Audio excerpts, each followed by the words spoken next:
Welcome back, everybody. I hope you have enjoyed this Warrior series up until this point. Just kind of backtracking a little bit, we are going through the Old Testament. We're going to focus a lot on David, but what we've been covering so far up until this point was just kind of a little bit of backstory, a little bit of kind of where things started back when Israel, God's people, decided they wanted an earthly king to rule over them, to protect them, to lead them out into battles, and to go win and fight their battles for them. So kind of seeing how things shifted from relying on people like Samuel, who was a prophet from God, a leader at the time of the people, and that's the way it was for years before then. And then the people coming to him saying, we want an earthly king, just like all the other nations around them. That's kind of starting down this line of them seeking for somebody to become king. And it wasn't the people. The people were relying on Samuel to find him. And Samuel was relying on God to find the right person. And God had sent Samuel the right man for the job. His name was Saul. And Saul had no idea that, this was ever going to happen to him. He was sent out to go find his father's lost donkeys. And along the way, couldn't find them. And then they decided, he said, the other servants that were with him said, let's go talk to this seer, who, that's just what they called somebody like Samuel back in the day, to ask him for some advice. Where should we go? What should we do? Type of thing. And God spoke to Samuel saying, hey, I'm going to send a man to you, and he's the one that's going to be king. So Samuel meets Saul. They have a feast together. They have a meal together. And Samuel anoints Saul right then and there. He tells him about his future, tells him about God's plan for him. And, Saul is just in awe. He's probably just shocked at this point. And so then he goes back, and then when Samuel comes to the rest of the people, he gathered all the people around, said, hey, we have a king. And they call out Saul, and Saul comes forward. Now, there are some people that didn't really want to accept Saul as being their leader, but he didn't. He heard these grumblings. He heard these men that are questioning that. They despised him and stuff like that, but he didn't say anything. He didn't let that affect him at all. So that's where we've covered up so far, and what we're getting into here now is kind of like this very first battle under Saul's leadership. So let's dive into that right now.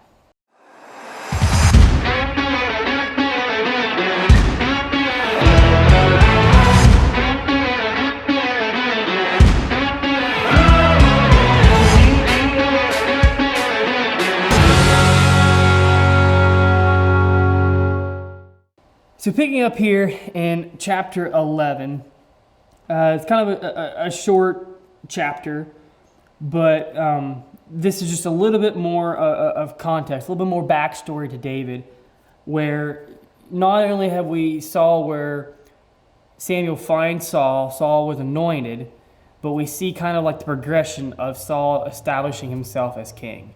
And it wasn't an easy road.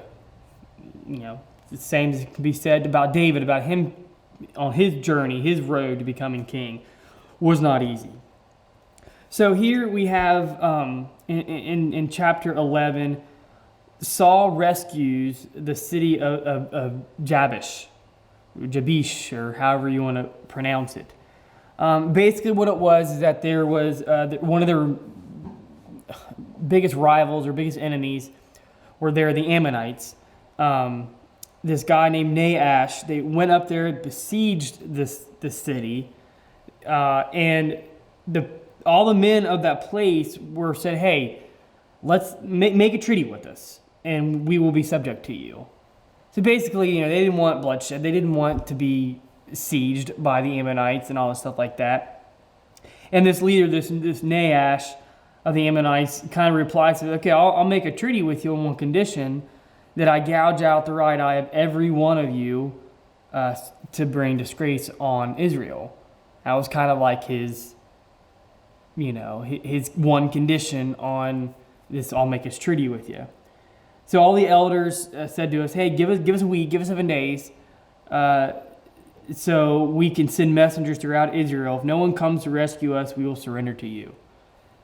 And so, that's kind of odd right there when you're thinking about a battle about to take place. Here the enemy is here to besiege the stronghold, and the people there are saying, hey, wait, give us a week. If no one comes, to help us, to rescue us, then have at it. What enemy would allow the people that they're about to overtake, give them a chance to go rally for more support and for more help? It's not heard of. So, maybe here, just there's some thought behind this, some speculation. Maybe Nahash, they thought, well, there's no way, they're going to get any help. Because looking at the time here, Israel, they were kind of disorganized. They didn't have a king who mustered up armies, who required that of his people, of his subjects. God's people wasn't like that. So to anybody else, they were unorganized. And that's what made them, if you look at their history, it's what's probably made them a target time and time again, while they were constantly raided. They were constantly in battles and fighting and getting ran out, because all these other nations saw them as inferior because they didn't have a king. They were unorganized, and they were in their eyes feeble and weak. And the Philistines had done a pretty good job of keeping any type of metal weapons away from them. So all these other enemies continue to do that. But the only thing that makes a big difference is that they had God on their side. It might look disorganized, it might look like they're weak and feeble, but they have an almighty God on their side, winning every battle for them, right? But people didn't see that. But anyway, so maybe Nahash of the Ammonites thought that there's no way they're going to be able to get organized enough to even get anybody enough to come in to rescue them. We outnumber them or whatever. And maybe, this was just an easy win. He didn't have to go because, if you, just like we see in the movies today, an enemy army is coming up to a fortress or a city or whatever, and they're laying siege, meaning they're camping outside the walls, constantly attacking them. They cut off supplies, and it's just a matter of how long can those people inside those walls be fed and supplied and all that stuff like that before they have to give up, they have to surrender. And that's a great strategy, but the opposing people that are camped outside, they have to last that long too. And so maybe Nahash, instead of sieging this city, and he thought he can save a lot of time by just a week, let him see that if no one comes to rescue him, then hey, you're all mine. It's part of the treaty, right? Maybe he thought it was an easy way out. Who knows? Who knows why he let them try to spread the word? And of course, it was his downside. It was his. He probably shouldn't have done that, because what happens is that these messengers went out and they came to Gibeah, where Saul was, and they reported these terms to the people there, and they were all distraught. Saul comes in and he has, hey, why is everyone crying? What's wrong with the people? Why are they weeping? And so they told him, what had happened. And it said, when Saul heard these words, the Spirit of God came upon him in power, and he burned with anger. So, this is where this righteous anger comes from. If you ever want to know and distinguish when it's okay to be angry and to let that emotion drive you and push you, here's a spot in the Bible where it can help define that for you. Because Saul might have been angry on his own, but see, there's a difference between us getting angry on our own and acting out it, and allowing God's righteous anger to fill us up and be be exposed or be poured out. And at this moment, this is where this is the anger of God coming out through Saul. And so it's tough to know when that happens in our life. It's tough to know when that happens in your life. A lot of times we always feel justified by our actions. We always feel justified by what we feel and think it's okay by God. But, there's a lot of 9 times out of 10, when we get angry and we act out of that anger, it's for selfish reasons, or it's for selfish excuses, or whatever you want to call it. So, but here it says the Spirit of God came upon him in power, and he burned with anger. So, to me, I read this and I see this is God coming upon Saul, giving him his righteous anger to go pour out his wrath upon his enemy. And so Saul, he basically, he rallied the people in a really extravagant way. He sent pieces of oxen out to all the people and said, this is what's going to happen to your oxen if you don't meet my call or whatever. So Saul mustered all the people then at Bezek. The men of Israel numbered 300,000, and the men of Judah 30,000. And just a little side note here, there are 12 tribes. So they're all God's people. They're all Israel. They're all Hebrews. But there's 12 tribes within that.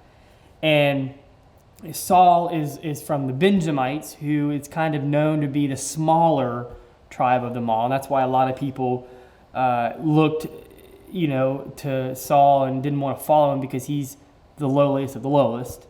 And he even thought that himself, in the midst of Samuel. Why is God choosing me? I'm the lowest of my lowest tribe. You know what I mean? But here we see Judah mentioned, and that's one of, and maybe why it's mentioned is because it's one of the largest tribes, and it's also where a lot of the royal kings come from.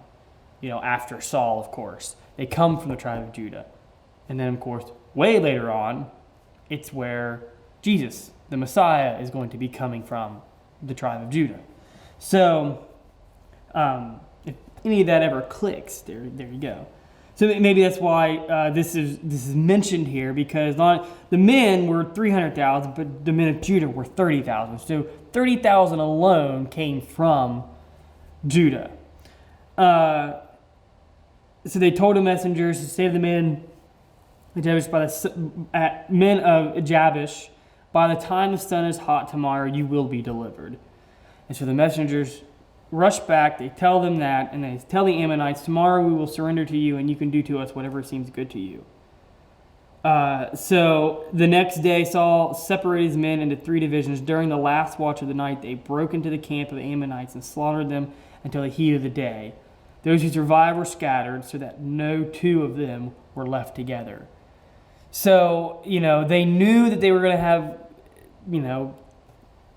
that Saul was coming. They knew they were going to be rescued. They tell the Ammonites, they ask, hey, by tomorrow we'll surrender. But in the night, Saul comes in there and claims victory. Now, following this, in verse 12, it says, the people then said to Samuel, who was it that asked, shall Saul reign over us? Bring these men to us, and we will put them to death. So here's kind of like they're referring to all these people beforehand who complained about Saul. Who is this to reign over us? Because the people now are elated because Saul won them a victory. Saul won them a great victory and rescued this city, rescued all this people, right? And so they're awesome. Hey, this is our leader. So now they're looking at, well, wait a minute. Who said that Saul wasn't going to be any good? Who's the one who said, made that terrible comment? Bring him out here. We're going to put him to death. Really going to the extreme here, right? But Saul said to them, no one shall be put to death today, for this is the day the Lord had rescued them. So, here are these people that had questioned Saul to be king. They wanted to come, the rest of the people wanted to kill them because, how dare you doubt, right? But see, Saul said no one's going to be put to death today because this is the day that God rescued his people. Again. So let's not taint that. Let's not sully that good mood here of what God did for us by going on killing people who may have doubted. Then it said 14, then Samuel said to the people, "Come, let us go to Gilgal, and there reaffirm the kingship." So all the people went to Gilgal and confirmed Saul as king in the presence of the Lord. There they sacrificed fellowship offerings before the Lord, and Saul and all the Israelites held a great celebration. So, kind of breaking this down, earlier before all this, Saul was anointed by Samuel when they met. Then he was publicly chosen at the end of chapter 10. He brought all the people out. Samuel brings Saul up and says, "Here's your king." And then now it's after this defeat of the Ammonites at Jabesh, his kingship is now confirmed. So it's kind of like this threefold transition into Saul claiming the throne, becoming the king the people wanted. And so, once again, it's like the steps. Saul was anointed, then he was publicly chosen, and now it's confirmed. It's affirmed with the people now because of this great action. And that's designed by God, right? Because for a first king, you want to be sure. It's like if a company wants to hire somebody, they want to be really sure they're going to have more than just one interview of an employee, right? You'd hope. Or, at least only one chance to actually look at this person and decide if they're good enough. Nowadays, it might, look at your resume, they look at your social profile, and then they interview. So they have multiple ways of kind of getting to know you to solidify that. But if you take out anything else and they just want to get to know you, then maybe they'll have sit down and talk to you 3 times. Anyways, however it goes, but that's the same concept, is that for this being the people's first king, not only the people, but Samuel and even God wants to make sure they're the right person. So they do all these steps, and they do this, and really, this victory that Saul gained over the Ammonites really helped confirm his kingship, right? As so many others are now pointing the fingers at the ones, those doubters, those haters, saying, "See, hey, look what he did. It's exactly what we wanted. We wanted somebody to go lead us, to go out and fight our battles for us and claim victory." And it worked.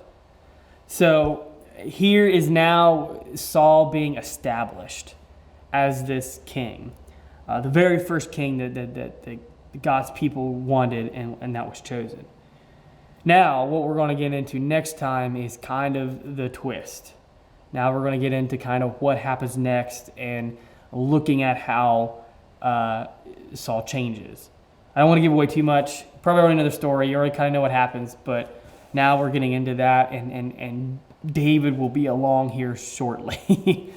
But there we have it for this episode of this warrior, King David, looking at him and looking at this pre-time before he comes along to see how things are getting established and how things are before he enters in, to give some context, to give a little bit of better understanding. And it really, I think it gives a little bit more of an impact to his story when he comes in the picture, because now you know what he's coming into, what has been established and what is set up beforehand now, and he coming in. So that's it for today.